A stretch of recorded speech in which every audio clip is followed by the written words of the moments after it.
Cette méditation quotidienne vous est présentée par le Centre Le Pèlerin, spécialisé en accompagnement psycho-spirituel. lepèlerin.org.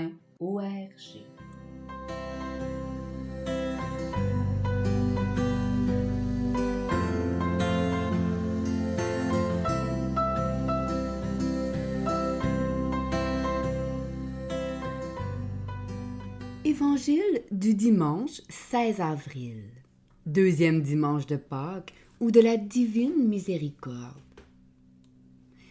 C'était après la mort de Jésus. Le soir venu, en ce premier jour de la semaine, alors que les portes du lieu où se trouvaient les disciples étaient verrouillées par crainte des Juifs, Jésus vint, et il était là au milieu d'eux.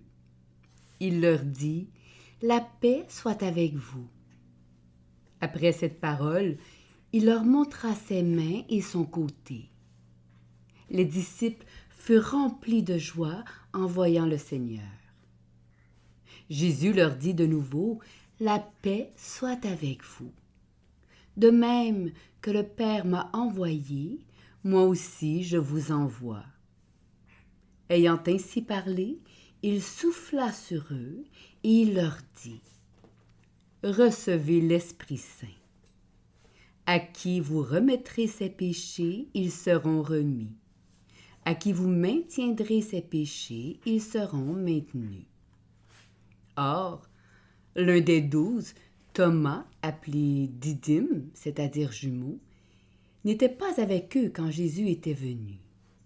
Les autres disciples lui disaient « Nous avons vu le Seigneur. » Mais il leur déclara « Si je ne vois pas dans ses mains la marque des clous, si je ne mets pas mon doigt dans la marque des clous, si je ne mets pas la main dans son côté, non, je ne croirai pas. » 8 jours plus tard, les disciples se trouvaient de nouveau dans la maison et Thomas était avec eux.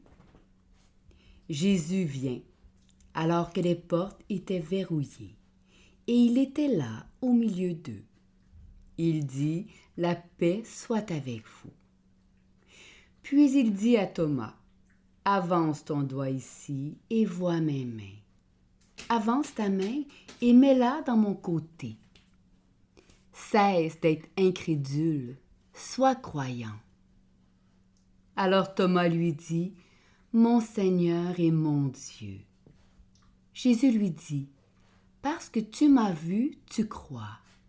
Heureux ceux qui croient sans avoir vu. » Il y a encore beaucoup d'autres signes que Jésus a faits en présence des disciples et qui ne sont pas écrits dans ce livre.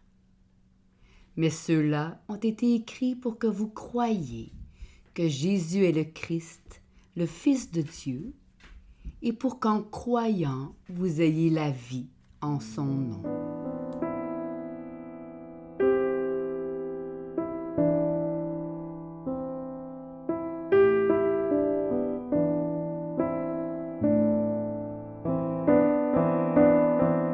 Méditation. Parce que tu m'as vu, tu crois. Heureux ceux qui croient sans avoir vu.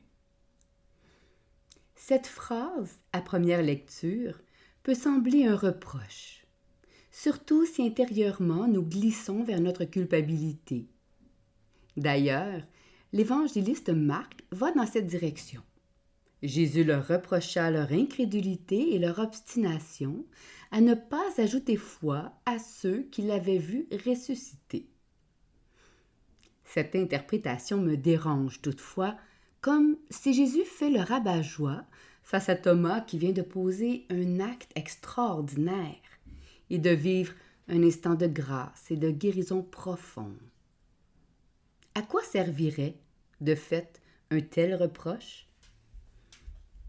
Ensuite, nous pouvons penser qu'il s'agit d'une constatation de Jésus sur notre pauvre foi. Et comme le soulignait Luc, une invitation pour toutes et pour tous à le toucher pour surpasser le malaise. Palpez-moi et rendez-vous compte qu'un esprit n'a ni chair ni os, comme vous voyez que j'en ai.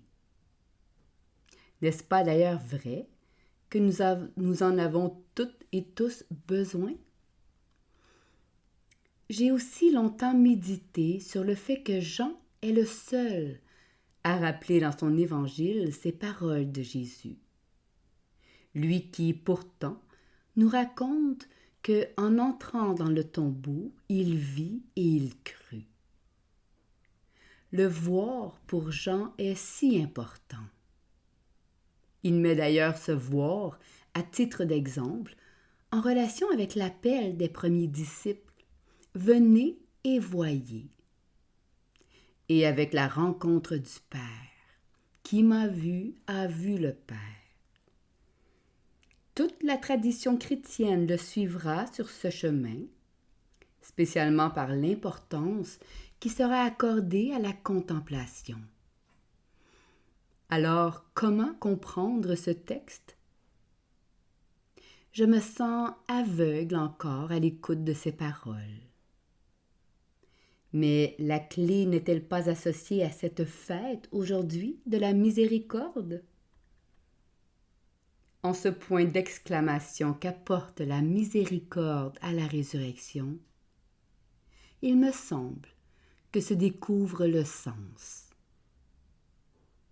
Quand Jésus se donne à voir avec ses plaies, qu'il demande à ses apôtres de le palper ou de lui donner à manger, et que Thomas appelle avec force à mettre ses doigts dans ses plaies et sa main dans son côté, voilà autant d'expressions de Dieu qui a aimé jusqu'au bout.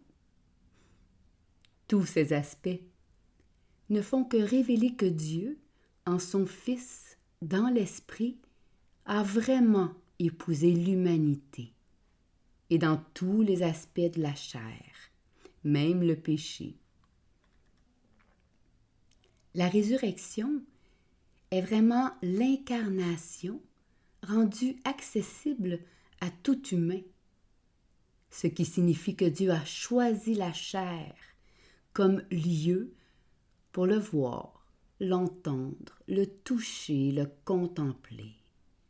Comme l'a si bien écrit Jean, « Ce que nous avons entendu, ce que nous avons vu de nos yeux, ce que nous avons contemplé, ce que nos mains ont touché du Verbe de vie, car la vie s'est manifestée, nous l'avons vu, nous en rendons témoignage, et nous vous annonçons cette vie éternelle qui était tournée vers le Père et qui nous est apparue. » En fait, le voir et le croire Dieu en tout et en toutes et tous est le cœur de la foi chrétienne.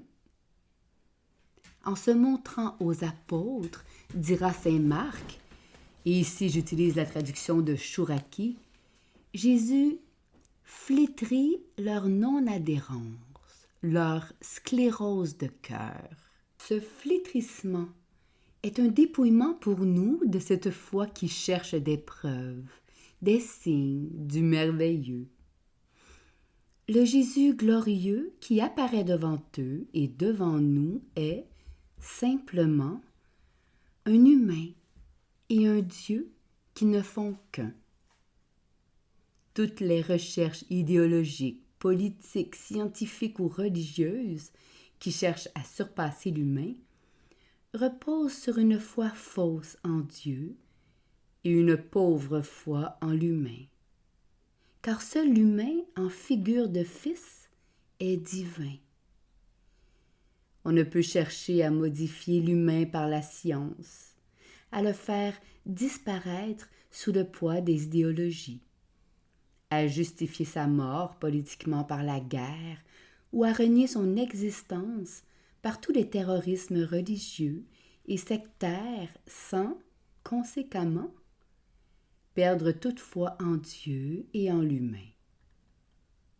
Parce que tu m'as vu, tu crois. Heureux ceux qui croient sans avoir vu. Les deux parties de cette phrase ne font qu'un. S'il est vrai que les apôtres ont vu Jésus incarné et ressuscité et ont cru, il demeurera aussi pour nous à poursuivre ce voir pour croire en ce Dieu qui s'incarne en tout et en toutes et tous.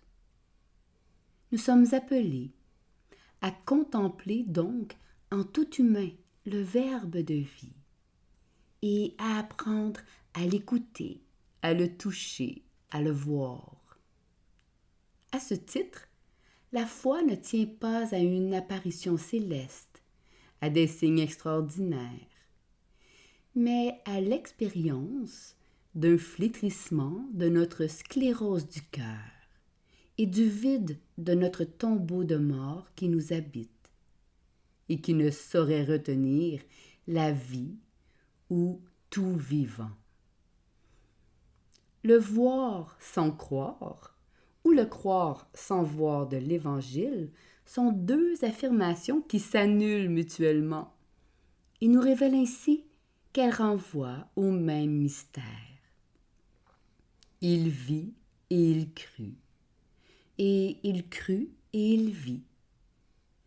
Nous voyons que dans la mesure où nous croyons, et nous croyons que dans la mesure où nous voyons. Et voilà le cœur de cette grâce révélée par cette fête de la miséricorde. Le voir et le croire se rencontrent qu'à la jonction de la chair humaine et divine.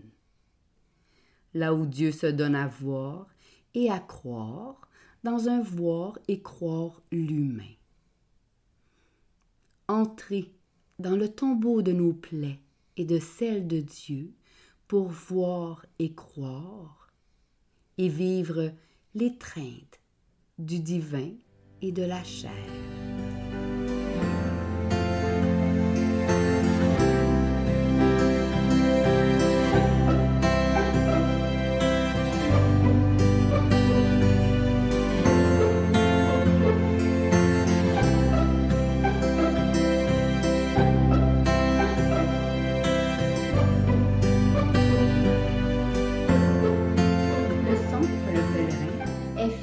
D'offrir depuis plus de 20 ans un service d'accompagnement ainsi qu'un certificat universitaire en accompagnement spirituel. Tous nos services sont offerts en ligne. Nous sommes situés à Montréal, au pied de l'Oratoire Saint-Joseph. Le pèlerin, le savoir intérieur qui transforme la vie. Lepèlerin.org. Page Facebook, Centre